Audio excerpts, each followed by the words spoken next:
Welcome to Mage Space. The primary objective of this video is to provide you with the essential tools for self-initiation. My goal is to help you awaken your dormant spiritual energy, prepare you for higher transformative work, and forever change how you see yourself, the universe, and your place in it. There are 11 core habits I have derived from a captivating fusion of diverse traditions, philosophies, and practices. These habits sow the seeds for constructing the solar body, achieving enlightenment, and liberating yourself from the wheel of Samsara, the cycle of suffering, death, and rebirth. Ceremonial Magick is a spiritual path like Tibetan Buddhism, Taoism, and Kundalini Yoga. It is a rich tapestry woven from various traditions, philosophies, and practices. At its core, this path empowers individuals to reach the God state within a single lifetime and obtain mastery over life and death itself. While the physical body may perish, the spirit endures, thus canceling the second death. This spiritual journey crystallizes your aura and energy, granting you, upon your physical death, the choice to either reunite in ecstasy with the all, or to traverse realities at will for as long as you'd like, assuming any form you desire, while retaining your memories, will, and individuality forever.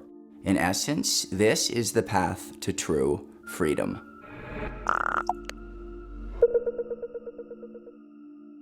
Now, it's important to note that this path we call magic is not for everyone. People seek the spiritual path for various reasons. Wealthy individuals, for example, who have achieved remarkable financial success and dominance over the material world, often come to the conclusion that their accomplishments did not bring them the contentment they desired. So they embark on a spiritual journey to simply learn how to chill and just appreciate the gift of being alive. Many individuals pursue spirituality to simply find inner peace and balance. Furthermore, not everyone desires mastery over the material world. Some love the hustle, others just love living life. Whoever you are is fine, because all seekers eventually reach nirvana. If not in this lifetime, then in another. It's whatever you choose. Individuals who opt for a gradual cultivation of their energy on paths like Zen Buddhism through emptiness meditations will continue to construct the solar body and ultimately attain enlightenment. However, this transformative journey will unfold across multiple lifetimes rather than occurring within a single lifetime. The path of ceremonial magic, however, is distinctly suited for ambitious souls who possess grand visions and aspire to accomplish the great work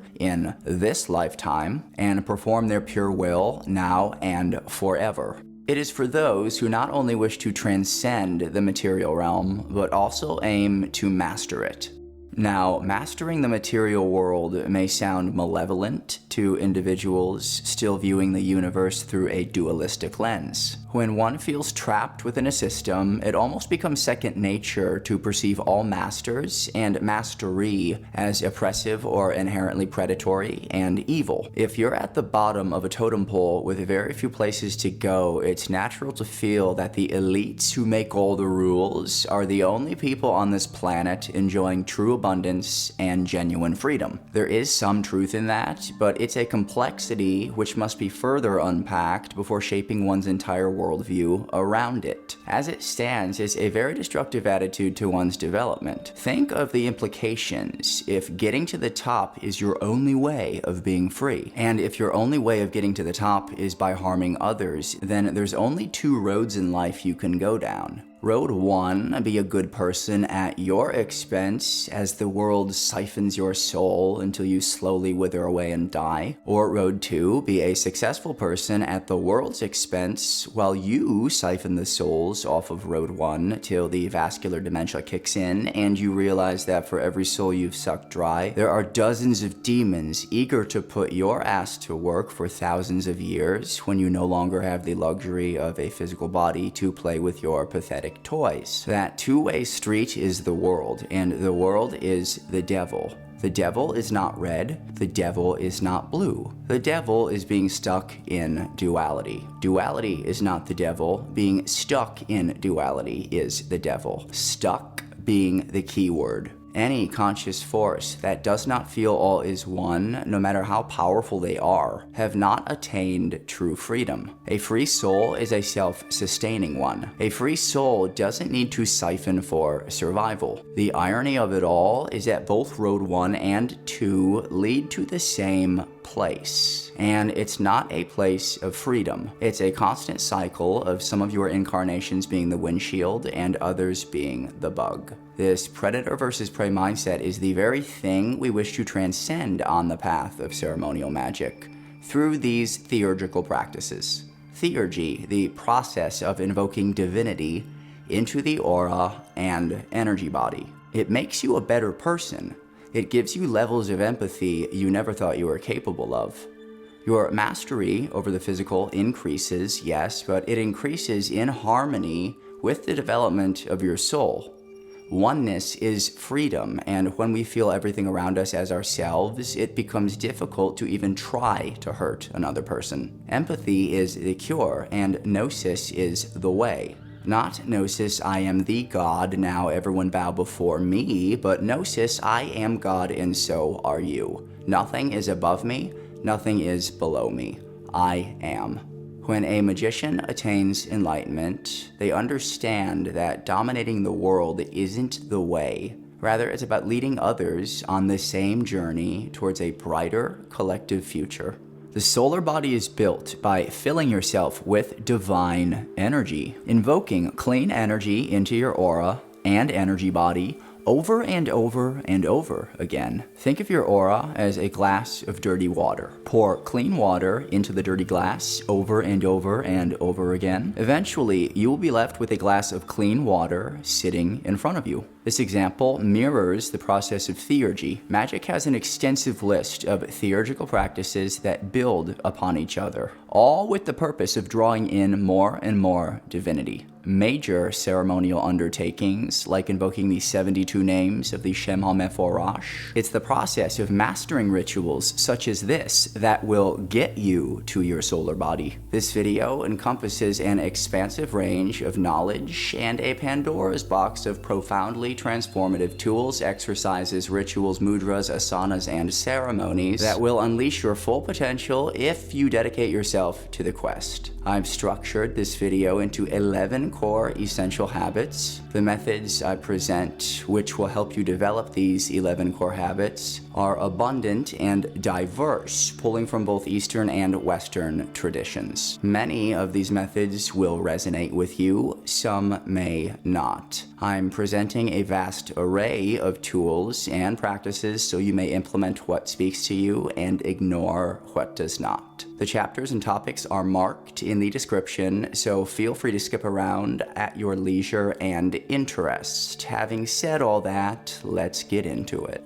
The first habit we aim to develop is gratitude. Gratitude is the soil from which all these habits are planted. Developing an attitude of gratitude is paramount. Saying thank you when you wake up in the morning, giving thanks before and after your rituals, looking people directly in the eye to say thank you, fostering a mind that actively looks for things to be thankful for. You have a roadmap to enlightenment and are building the solar body right now. That in and of itself is an adventure of epic proportions worthy to be deeply thankful for. 2. Breath control.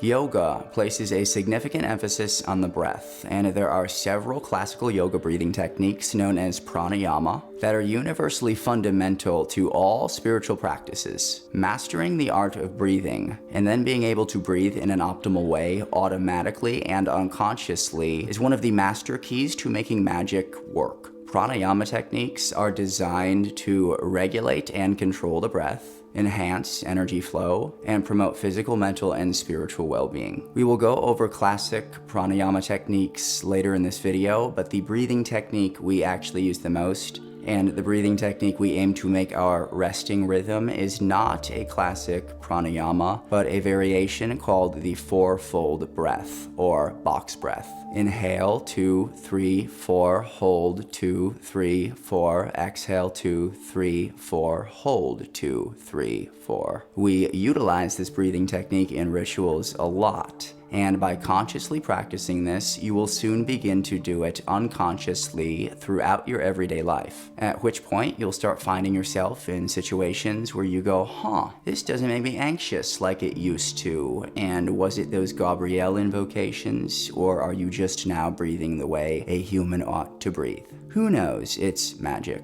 Habit 3, banishing energy, and habit 4, invoking energy. The force, push, and pull of energy manipulation. Being the gatekeeper of your own mind. When negative thought forms approach, banishing them away from your aura. When positive thought forms approach, invoking them in to your aura. And this weaves right into the 5th habit of visualization. Vision shapes life. Learning to see your thoughts, crafting your goals and intentions with crystal clear clarity. Visualization is more than a habit. It is one of the 3 fundamental building blocks of magic, along with breathwork and vibration. Learning to visualize is learning to shape energy. And one of the ways we practice this is by drawing, banishing, and invoking pentagrams. The visualization and repetition of these rituals subconsciously carries over into your practical everyday life. By drawing a banishing pentagram of fire in the lesser banishing ritual of the pentagram, you also learn to banish negative fire energy in general, which comes at you in your everyday life. The sacred shapes, the mudras, the words of power, these all strengthen mind power. And the better you are at these rituals, the better you will be at noticing and redirecting attention to beneficial thought forms. Habit 6, daily rituals. Details on daily rituals shortly. Habit 7, posture. One thing to notice in the movie Lucy, starring Scarlett Johansson, as soon as she gains access to more mind power, her posture automatically improves, because the human spine is LVX's highway. LVX, Latin meaning light in English, is another term for chi, prana, ruach, source, ether, spirit, Holy Spirit, the 5th element. The 7 primary chakras run up and down the human spine. When the spine is straight, LVX flows freely, as well as blood and oxygen. Habit 9 is vibration. Everything in the universe is in a constant state of vibration. The Kabbalion says nothing rests, everything moves, everything vibrates. End quote. To speak is to project vibrations out into the universe. To speak is to embed vibrations onto multiple layers of one's consciousness, and to anchor those vibrations within the physical body, which resides in the physical realm. Mantras, words of power, declarations, and divine names are prime, potent, powerful tools for unleashing the full transformative benefits of these meditations and ceremonies. Words of power are meant to be vibrated in a way that is felt throughout the body. Subsequently, noticing and correcting one's language throughout everyday life is an element of the vibration habit also. Words are spells. That's why it's called spelling. Words shape reality. There are all kinds of wordplay tips and tricks one can implement to reprogram the mind for more constructive speech. But it all starts with noticing our speech and paying attention to the words we use in everyday conversation. Be precise. Is there a word you like using a lot? Perhaps a word you like using too much? Try looking up the meaning of this word the next time you use it. You may find that it doesn't mean exactly what you thought it meant, or you may find that it means a lot more than you thought it meant. You may even find a few other words that communicate what you've been trying to say even better than the word you've been using. And I don't mean to insult anyone with this look up new words kindergarten call to action. You understand. The point is, though, the clearer you get with your language and the more precise you are with your words, the sharper and faster your dreams tend to turn into realities.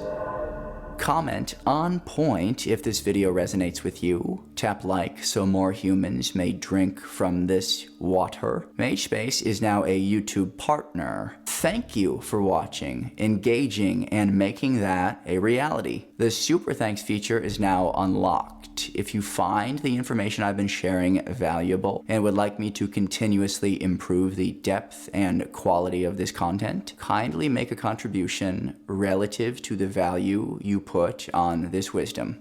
Habit 10, meditation. To me, meditation is more than a practice or a habit. It's a nature. It's consciously cultivating mindfulness at all times. A ritual can be a meditation. Playing with your niece can be a meditation. Meditation is calm, focused awareness, and these 11 habits are developed in a meditative nature. A standard definition of meditation: meditation is a contemplative practice that involves focused attention and heightened awareness through techniques such as mindfulness, concentration, or visualization. That was the standard definition of meditation, so everything we're doing is meditative. And the 11th habit is documentation. Writing down your meditative discoveries in a journal, your personal grimoire, or book of shadows. Writing refines your thinking and adds precision to your thoughts. Writing also makes you better at speaking. Writing builds confidence. Writing builds memory. Now that we've outlined the 11 essential habits we are cultivating, let's delve into the intricate details of how these habits can be nurtured and harnessed through a myriad of mystical practices. Breath control and posture. We'll start with some pranayama, yogic breathing techniques that you can start implementing today. Bhastrika pranayama, bellows breath. This consists of forceful and rapid inhalations and exhalations through both nostrils. It generates heat in the body, enhances energy, and is commonly used as a warming practice before other pranayama or meditation. I like this one a lot, and it's a great way to start a routine. Brahmamari pranayama, humming bee breath. This entails taking deep inhalations and producing a humming sound on the exhalation while closing the ears with the fingers. This practice is deeply calming. I like doing this one at the end of a routine. Kumbhaka, breath retention. This involves the controlled retention of the breath, either after inhalation or after exhalation. If you ever want to feel more of a ritual you're practicing, play around with breath retention. Visualize white light going into your lungs on the inhale, retain the breath, and then visualize the white light pulsing through your whole body for the duration of your retention. If you want to feel high on LVX, try slowing your 4-count box breath down to an 8-count. Box breathing. What makes it a box is the 4 parts. Inhale, hold, exhale, hold. The goal is making your breath even. Breathe 2, 3, 4 is the generic, but you can breathe on an 8-count, a 10-count, a 12-count. It doesn't matter, just make it even, because the box breath is all about balance. The fourfold aspect reduces stress, regulates emotions, lowers blood pressure, enhances self-awareness, improves clarity and concentration. It's just an all-around balanced way to breathe. And you can do this all the time, so making it your default is a great goal. Kapalabhati, skull shinning breath. Kapalabhati is an invigorating pranayama technique that involves forceful exhalations followed by passive inhalations. The rapid breath movements purify the respiratory system, increase energy levels, and clear the mind. It's often used as part of a cleansing practice. If any of this breath work makes you dizzy, slowly begin exhaling through the mouth. Then take a deep but short inhale, followed by another slow exhale, and repeat till dizziness has dissipated. Warning on the bellow breath or any kind of rapid breathing. Watch yourself here. Too fast, too much may make you anxious. You can self-induce a panic attack or pass out from too much rapid breathing. The key is finding that sweet spot where you're invigorated but not triggered. If emotions like anger, fear, or anxiety surface after a fiery breathing circuit, inhale through the nose for a slow 6-count. Once you're at the top, make one more small inhalation, and then slowly exhale for a 6-count, and repeat until the fire demons have chilled.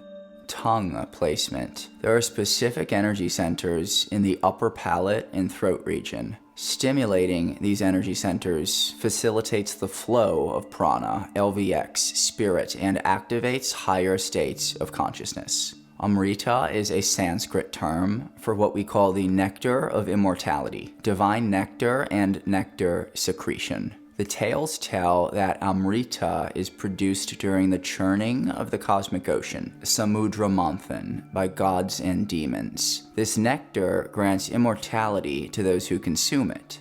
The story of the churning of the ocean is a well-known Hindu myth symbolizing the quest for enlightenment and spiritual transformation. Within yoga and meditation practices, we acknowledge the nectar of the crown chakra. This nectar flows when anyone reaches a state of deep meditation and union with the divine. It is a blissful, sweet nectar that flows down from the crown of the head. And believe it or not, the way one positions their tongue plays a crucial role in determining the free and unimpeded circulation of this nectar throughout their entire energy body.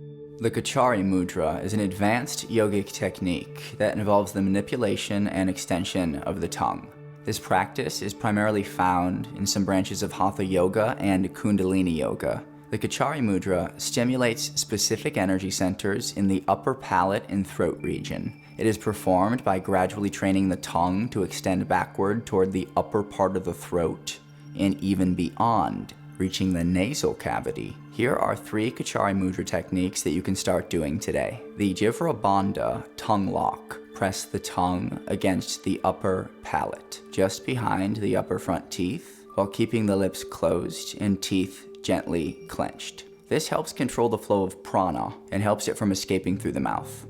The Kachari Vida, tongue of wisdom. Draw the tongue upward and backward to touch the soft palate, uvula, and even the nasal cavity with the tip of the tongue. This is a Kundalini yoga technique. Kundalini energy is the coiled serpent at the base of the spine that rises to activate higher energy centers. The tongue of wisdom is a means of awakening the Kundalini energy. Shambhavi Mudra. Direct your gaze towards your third eye, the space between your eyebrows, while your tongue rests naturally on the roof of your mouth.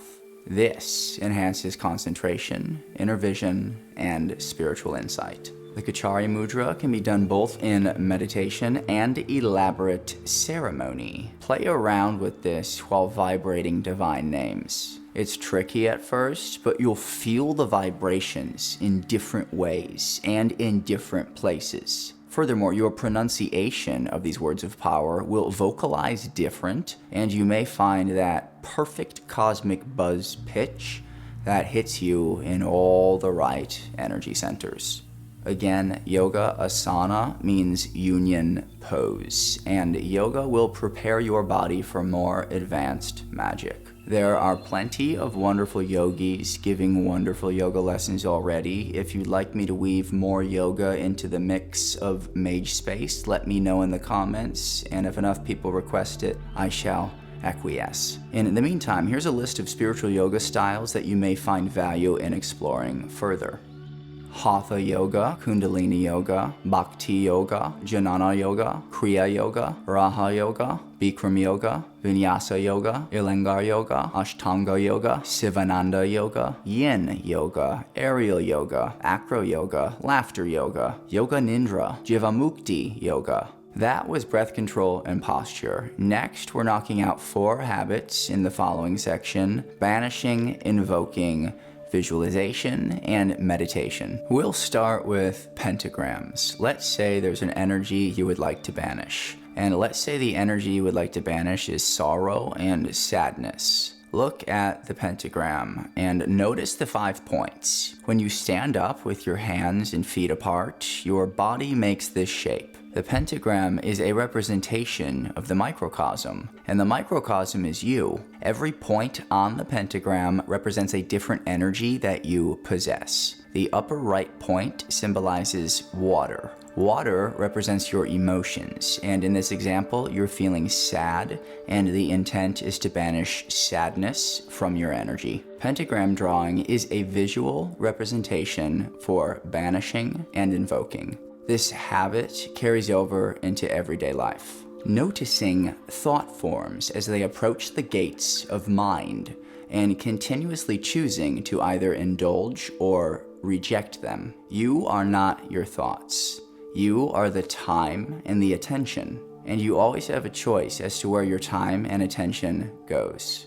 Visualization is a learned skill. Some are naturally gifted in this area, and others really struggle with it, which is why I make guided visuals for these ceremonies, because sometimes people just need a little kickstart to realize what they can also do in their own mind. The complexity of ceremonial magic exercises mind power and strengthens one's ability to see things in the mind and move things around in the mind. Visualization operates in the astral realm. Pressure and density operates in the etheric realm. Pressure and density is when you focus on feeling an energy center within your body. Physical sensation, when you feel an energy center while visualizing the energy center, glowing, spinning, cleansing, you are building another connection that's making this practice immensely more powerful. Banishing, invoking, and visualization are all products of our meditation. Here are some practical notes on developing a meditative nature. Mindfulness meditation. This is simply just paying attention. Sit quietly, focus on your breath, and observe your thoughts without judgment. See them come, see them linger, see them go. Journaling. Positive affirmations. Gratitude practice. Start and end your day by listing things you are grateful for. Thought labeling. When you notice negative or unhelpful thoughts, label them as such. Visualization. Spend a few minutes each day visualizing your ideal life and circumstances. Mindful eating. Pay attention to your food while eating. Savor each bite and be fully present during meals. Limit negative inputs. Be mindful of the content you consume. Reduce exposure to negative news, social media, or toxic people who might influence your thoughts negatively. Practice self-compassion. Avoid harsh self-criticism. Breath awareness. Periodically check in with your breath throughout the day. Notice if you're breathing shallow, if you're breathing tense, and consciously deepen and relax your breath to calm your mind. Mindful walking. Pay attention to each step and the sensations in your body.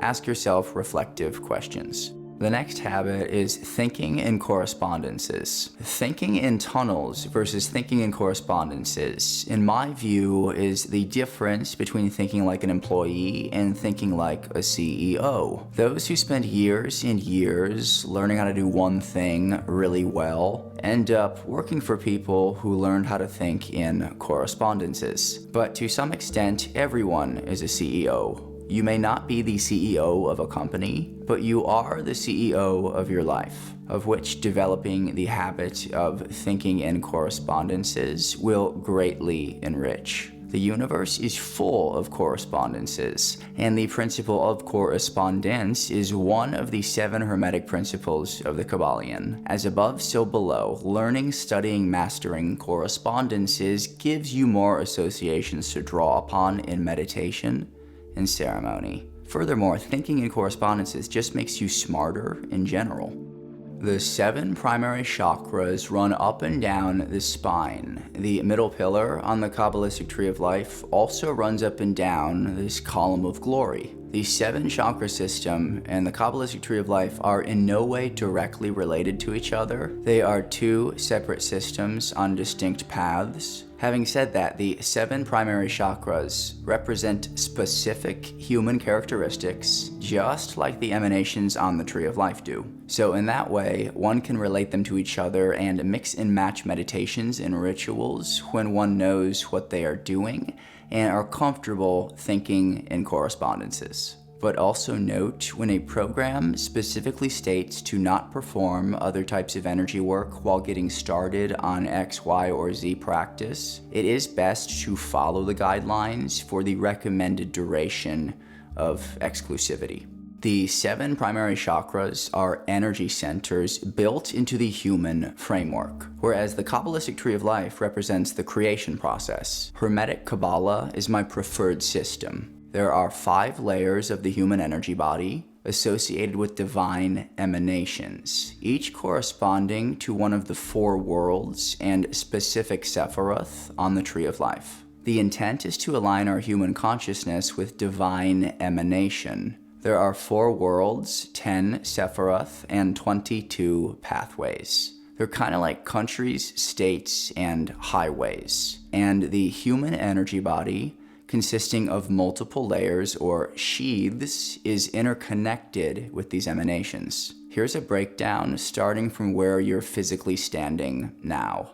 Layer 1, the physical body. This layer is the most tangible layer, representing our physical existence. Asaya is the world, Malkuth is the Sephiroth. The world Asaya is the world of action, material manifestation. Malkuth is the sphere, symbolizing the physical realm and earthly matters. Layer 2, the etheric body. This is a subtle layer, directly connected to our physical health and vitality. It's a bridge between the physical and higher spiritual bodies. The world Yetzirah is the world of formation and emotions. This is associated with Yasad, foundation, and that represents the astral plane, personal subconscious, but it also touches upon Had, splendor, and Netzach, victory, representing more mental and emotional aspects. Layer 3, the astral body. This is the layer of emotions and personal desires. It corresponds mostly with the world Yetzirah, but also bridges into Bria, the world of creation and intellect. This layer is associated with Tiphareth, at the center of the Tree of Life. Balance, beauty, and integration of the lower and higher.